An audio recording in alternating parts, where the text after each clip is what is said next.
সবাইকে স্বাগতম জানাচ্ছি পকেট সিনেমায়। আমাদের আজকের আয়োজনও থাকছে 2017 সালে মুক্তিপ্রাপ্ত সারা জাগানো দক্ষিণ কোরিয়ার মিস্ট্রি থ্রিলার সিনেমা ফরগটেন এর IMDb রেটিং 7.4 আউট অফ 10 আর রটন টমেটোসে এটি 88% ফ্রেশ।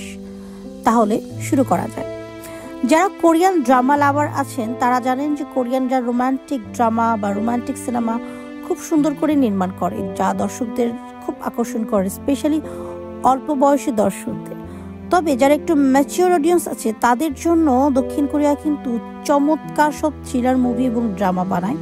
আপনারা যারা এখনও কোরিয়ান থ্রিলার ড্রামা বা সিনেমা ট্রাই করেন নাই তারা নতুন করে শুরু করতে পারেন। আমি বলছি যে আপনারা নিরাশ হবেন না। যাই হোক, আমরা আমাদের মূল গল্পে ফিরে আসি। সিনেমার শুরুর দৃশ্যে দেখা যায় জিন সিউক তার বাবা মা এবং বড় ভাইয়ের সাথে নতুন একটি বাসায় ভাড়া আসে। তবে ভাড়া আসার সাথে সাথেই বাড়িওয়ালা তাদেরকে জানায় যে এই পুরো বাসার একটি কক্ষ আছে যেটা সংরক্ষিত, আর এই কক্ষটিতে তারা কেউ যেন প্রবেশ না করে। জিনসিউক তার ভাই উশিউককে অত্যন্ত শ্রদ্ধা করত এবং তাকেই তার জীবনের আদর্শ হিসেবে মেনে চলত। তবে নতুন বাসায় ঢোকার সাথে সাথেই একটা অদ্ভুত ঘটনা ঘটে। যে লোকটি বাসা স্থানান্তরের কাজে তাদের হেল্প করছিল সেই লোকটি হঠাৎ জিনসিউককে জিজ্ঞেস করে, আচ্ছা উশিউক তোমার কি হয়? জিনসিউক হেসে বলে, উশিউক আমার বড় ভাই। এই কথাটি শুনে মুভিং কোম্পানির সেই লোকটি খুব অবাক হয়ে যায় এবং সে বলে, কোনোভাবেই উশিউককে তোমার বড় ভাই মনে হয় না, তুমি কি নিশ্চিত সে তোমার বড় ভাই? জিনসিউক হেসে দেয়, কি এতে আবার নিশ্চিত হওয়ার কি আছে, সে তো আমার বড় ভাই। এমন সময় উশিউক হন্তদন্ত করে সেই রুমের মধ্যে চলে আসে এবং সেই মুভিং কোম্পানির লোকটিকে চলে যেতে বলে। নতুন বাসায় ওঠার পর থেকেই প্রতি রাতেই জিনসিউক কিছু না কিছু শব্দ শোনে। বিশেষ করে ওপরতলার যে ঘরটি বাড়িওয়ালা খুলতে নিষেধ করেছিল সেই ঘর থেকে প্রতি রাতেই জিনসিউক অদ্ভুত অদ্ভুত সব আওয়াজ শুনতে পায়। সে বারবার তার বাবা মা আর ভাইকে জানালেও তারা বলে যে এরকম কোনো শব্দ তারা শুনছে না। তার মানে জিনসিউক ভাবে সে একাই এরকম শব্দ শুনছে। এক রাতে হঠাৎ করে জিনসিউক দেখে তার পাশে শুয়ে থাকা তার ভাই রুমে নেই। তারপরে সে সেই বন্ধ রুম থেকে আওয়াজ শুনতে পায়। উৎসুক হয়ে ধীর পায়ে একটু একটু ভয় আর অস্বস্তি নিয়ে যেই সে রুমটির কাছে যায় অমনি তার বড় ভাই চলে আসে এবং তাকে ঘুমোতে যাওয়ার জন্য বলে। জিনসিউক তার বড় ভাইকে জানায় যে ওই বন্ধ রুম থেকে সে একটা অদ্ভুত শব্দ শুনতে পেরেছে এবং প্রায় এরকম শব্দ সে শুনতে পাচ্ছে। তবে অসুখ বিষয়টিকে পাত্তা দেয় না। সে জানায় যে জিনসিউক নিশ্চয়ই পড়াশোনায় ফাঁকি দেওয়ার জন্য এরকম অদ্ভুত গল্প ভাবছে। তারপর এক রাতে তাদের দুজনের ঘুম না আসার কারণে তারা বাইরে হাঁটতে যায়। বৃষ্টি ভেজা এক সন্ধ্যায় তারা বাইরে হাঁটছিল আর হঠাৎ করে উশিউককে একদল লোক এসে কিডন্যাপ করে একটা গাড়িতে তুলে নিয়ে যায়। জিনসিউক ভাইকে বাঁচানোর জন্য জান প্রাণ দিয়ে গাড়ির পেছনে ছুটে, তবে সে গাড়িটিকে ধরতে পারে না। তবে গাড়ির নাম্বার প্লেটটি সে সাথে সাথে মুখস্থ করে নেয়। বাসায় সে বাবা মাকে বিষয়টি জানায় এবং পুলিশে খবর দেয়। পুলিশকে যখন সে গাড়ির নাম্বার প্লেটটির কথা জানায় তখন পুলিশ ভেরিফিকেশন করে তাকে বলে যে এরকম কোনো গাড়ির প্লেটের নাম্বারের অস্তিত্ব দক্ষিণ কোরিয়াতে নেই। অতএব তার কোথাও ভুল হচ্ছে কিনা সে যেন খতিয়ে দেখে। পুলিশের মুখে এরকম কথা শুনে জিনসিউক খুবই আপসেট হয়ে পড়ে। তারপর থেকে তারা অপেক্ষা করতে থাকে তার ভাইয়ের জন্য। পুলিশ বা অন্য কোনো মাধ্যম থেকে তারা তার ভাইয়ের খোঁজ পায় না। এরকম অবস্থায় মানসিকভাবে ভেঙে পড়ে জিনসিউক। সে অসুস্থ হয়ে পড়ে। প্রায় রাতে দুঃস্বপ্ন দেখে। বিশেষ করে একজন মাঝবয়সী লোক তার স্বপ্নে আসে, কিন্তু সেই লোকটাকে সে চিনতে পারে না। দিন অতিবাহিত হওয়ার পর হঠাৎ করে একদিন সকালে জিনসিউকের বড় ভাই উশিকে সে হাজির হয়। তাকে দেখে জিনসিউক খুব খুশি হয়ে যায়। তবে অপহরণ হওয়ার 19 দিনের সেই ঘটনার কোনো কিছুই জিনসিউকের বড় ভাই উশিকের মনে নেই। ডাক্তার জানায় যে প্রচন্ড ট্রমার কারণে এমনটা হতে পারে যে মস্তিষ্ক থেকে বিস্মৃতিগুলো মুছে গেছে। তার ভাই ফিরে আসার পর থেকেই জিনসিউক লক্ষ্য করছিল যে তার চারপাশের পরিবেশ কেমন যেন অদ্ভুত হয়ে গেছে। সে নিজের ভাইয়ের আচরণেও অনেক অস্বাভাবিকতা লক্ষ্য করছিল। তার ভাই আগের মতো কোমল বা মিশুক নয়, বরং রূঢ় এবং অনেক বেশি রহস্যময়। ধীরে ধীরে সে উপলব্ধি করে যে তার বাবা মা এবং ভাই কেউই আর আগের মতো নয়। সকলের আচরণই কেমন যেন বদলে গেছে। এক সময় সে তাদের এক ধরনের ষড়যন্ত্রকারী হিসেবে মনে করতে শুরু করে। এক রাতে জিনসুক দেখতে পায় ইয়োসুক চুপি চুপি বাড়ি থেকে বেরিয়ে কোথায় যেন যাচ্ছে। সেও পিছু পিছু নেয় তার ভাইয়ের এবং আবিষ্কার করে যে তার ভাই কিছু মানুষের সাথে মিলিত হচ্ছে এবং গোপনে কোনো কথা বলছে। এরপর থেকেই তার মানসিক চাপ এতটাই বেড়ে যায় যে সে বারবার অজ্ঞান হয়ে পড়ে এবং বিভ্রান্ত হতে শুরু করে। এরকম পরিস্থিতিতে সকলের উপর সন্দেহ থেকে জিনসিউক বাসা থেকে পালিয়ে যায় এবং পালানোর সময় সে হঠাৎ করে পুলিশের গাড়ির সম্মুখীন হয়। তারপর পুলিশের কাছে যায়, আর পুলিশের কাছে গিয়ে এক অদ্ভুত ঘটনা ঘটে। জিনসিউক পুলিশের কাছে গিয়ে অভিযোগ করে, আমার ভাইকে কিছুদিন আগে অপহরণ করা হয়েছিল। সে ফিরে এসেছে, কিন্তু সে আর আগের মতো নেই। সে মাঝরাতে কোথায় যেন লুকিয়ে লুকিয়ে চলে যায়। আমার বাবা মা ভাই কেউ আর আগের মতো নাই।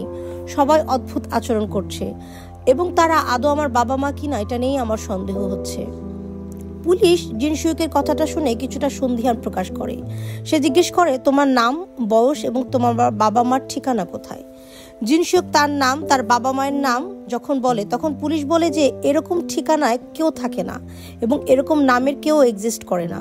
তখন জিনসিউক প্রচন্ড ধাক্কা খায়। জিনসিউকের কথাবার্তা পুলিশের খুব একটা বিশ্বাস হয় না এবং তাদের কাছে তাকে উদ্ভ্রান্ত মনে হয়। তাই ডাটাবেজে ভেরিফিকেশনের জন্য জিনসিউককে তার নাম এবং জন্মসাল জিজ্ঞেস করে। জিনসিউক বলে তার জন্মসাল হচ্ছে 1977 সালে এবং তার বয়স মাত্র 21 বছর। তখন পুলিশের লোকজন হাসতে শুরু করে। সে বলে যে তোমার জন্ম যদি 1977 সালে হয় তাহলে তোমার বয়স হবে 41, 21 বছর কি করে হয়? তখন জিনসিউক বলে, আমার জন্ম 1977 সালে, আর এটা যেহেতু 1997 সাল, তাহলে আমার বয়স তো 21 বছরই, তাই না? তখন পুলিশ স্টেশনের লোকজন আবারও হেসে পড়ে। তারা বলে যে এটা 2017 সাল, অতএব তার বয়স 41, 21 নয়, এটা 1997 সাল নয়, বরং এইটা 2017 সাল। অতএব তার জন্ম যদি 1977 সালে হয় তাহলে 2017 সালে তার বয়স এসে দাঁড়ায় 41-এ। একথা শুনে জিনসিউক মারাত্মক ধাক্কা খায়, কারণ সে এতদিন জেনে আসছিল এটা 1997 সাল। তারপর সে পুলিশ স্টেশনে ঝুলিয়ে রাখা ক্যালেন্ডারটা লক্ষ্য করে দেখে, হ্যাঁ, ওখানে 2017 সাল। এটি দেখে মুহূর্তেই যেন জিনসিউকের পৃথিবী উলটপালট হয়ে যায়। তারপর সে দেখে তার পাশে একটি আয়না ঝুলিয়ে রাখা হয়েছে। আস্তে আস্তে সে ঝুলন্ত আয়নার দিকে চায়। তারপর আয়নায় সে যে মুখটি দেখতে পায় তার সাথে সে পরিচিত নয়। ওই মুখটি 21 বছরের তরুণের মুখ নয়, ওখানে 41 বয়সী এক লোকের চেহারা। পুলিশ স্টেশনে নিজের অপরিচিত চেহারা দেখে জিনসিউক আতঙ্কিত হয়ে পড়ে এবং দৌড়ে সে বাড়ি ফিরে আসে। বাড়ি ফিরে এসে দেখে বাড়িতে কেউ নাই, পুরো বাড়িটি ফাঁকা। তারপর সে প্রচন্ড আতঙ্কে অজ্ঞান হয়ে পড়ে। তারপর যখন জ্ঞান ফিরে দেখে তখন দেখে সবকিছু হঠাৎ উধাও। সে একটি অপরিচিত কক্ষে বসে আছে, আর তার সামনে দাঁড়িয়ে আছে আসল ইয়োশিউক। তাকে জানায় যে ওই বাড়িতে 1997 সালে 2টি অপমৃত্যুর ঘটনা ঘটে, আর এই অপমৃত্যুর ঘটনাটি ঘটিয়েছে জিনসিউক নিজে। একথা শুনেই জিনসিউকের আস্তে আস্তে অতীতের কথা মনে পড়ে যায়। 1997 সালে একটি সুন্দর বিকেলে জিনসিউক তার বাবা মা এবং বড় ভাইয়ের সাথে গাড়িতে করে কোথাও বেড়াতে যাচ্ছিল, আর হঠাৎ করে মারাত্মক অ্যাক্সিডেন্ট হয়। অ্যাক্সিডেন্টে জিনসিউকের বাবা মা দুজনেই মারা যায় এবং তার বড় ভাই মারাত্মকভাবে আহত হয়। তবে বড় ভাইয়ের চিকিৎসার জন্য জিনসিউকের কাছে যথেষ্ট পরিমাণ টাকা ছিল না। ডাক্তার তাকে জানায় যে তাকে দ্রুত টাকার ব্যবস্থা করতে হবে, না হলে তার ভাইকে বাঁচানো যাবে না। এ সময় জিনসিউক ডেসপারেট হয়ে যায় ভাইকে বাঁচানোর জন্য টাকা ম্যানেজ করতে। এক অপরিচিত ব্যক্তির কাছ থেকে জিনসিউকের কাছে একটি ইমেল আসে অনলাইনে। ওই ব্যক্তিটি জিনসিউককে জানায় যে যদি সে তার কথা মতো এক ব্যক্তিকে হত্যা করতে পারে তাহলে সে অনেক টাকা পাবে, আর সেই টাকা দিয়ে জিনসিউক তার বড় ভাইকে চিকিৎসা করে বাঁচাতে পারবে। এই কথা শুনে জিনসিউক ঘাবড়ে গেলেও সে আসলে এতটাই ডেসপারেট ছিল যে ভাইকে বাঁচাতে সে মানুষকে হত্যা করতেও রাজি হয়ে যায়। তারপর সে অজানা অপরিচিত ব্যক্তির দেওয়া ঠিকানা অনুযায়ী সে বাড়িতে পৌঁছে যায় হত্যা করার জন্য। সেই অজানা অচেনা ব্যক্তিটি জিনসিউককে বলেছিল যে সে যে বাড়িতে যাবে সে বাড়িতে 3 জন লোক থাকে, 2টা বাচ্চা এবং 1 জন মা। তাকে শুধু সেই মাকে মারতে হবে, বাচ্চা দুটোকে মারা যাবে না। তারপর জিনসুক রাতের অন্ধকারে চুপিসারে সেই বাসায় যায়। বাসায় গিয়ে সেই পরিবারটিকে দেখে তার প্রচণ্ড মায়া হয়, আর সে বুঝতে পারে না এদেরকে হত্যা করা তার পক্ষে সম্ভব না। তবে এই সময় ওই পরিবারের বড় মেয়েটি জিনসুককে দেখে ফেলে এবং চিৎকার দিতে শুরু করে। জিনসুক তার মুখ বন্ধ করতে যায় এবং অসাবধানতাবশত তার হাতের ছুরিটি ওই মেয়েটির পেটে ঢুকে যায় এবং সেই মেয়েটি সেখানেই তার শেষ নিঃশ্বাস ত্যাগ করে। আর এই দৃশ্যটি মেয়েটির মাও দেখে ফেলে এবং সে প্রচণ্ড জোরে চিৎকার শুরু করে। এই চিৎকারে জিনসুকও ঘাবড়ে যায় এবং তার মাকে অজ্ঞতা বাধ্য হয়ে তাকে হত্যা করতে হয়। তারপর হত্যা শেষে জিনসুক যখন ফিরে যাচ্ছিল তখন সে ওই বাসার ছোট ছেলেটিকে দেখতে পায়। বাচ্চা একটি ছেলে তার দিকে তাকিয়ে থাকে এবং জিজ্ঞেস করে তার মা কোথায়।